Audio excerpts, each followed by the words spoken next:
Hello everyone, my name is Ginny Jean Cody Santa, 18 years old, residing at Puro 4, Jatagon, Lianga, Surigao del Sur. I graduated my secondary level at St. Christine National High School last March 2012. Now, I am successfully graduated in Associate Computer Technology or ACT at Surigao del Sur State University, Lianga Campus last April 2015.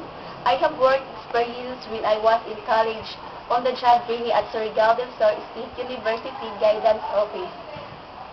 I was assigned to the different tasks such as encoder and scanner. During that time, I attended seminars and have a certification of participation and recognition in 4 countries of Computer Society on February 20, 2015. My eligibility civil service passer last February 2016. I've made undergraduate term paper entitled Importance of Computer in Our Daily Lives. My hobbies are playing badminton, reading English books. My skills are web designer, computer programming, and creating programs such as calculator and ATM. While my technical skills, my educational background, and experience what I value to your organization.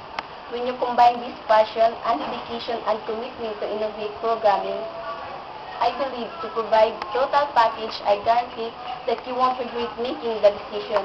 You can contact me. This is my email, jennyjeansanta@yahoo.com.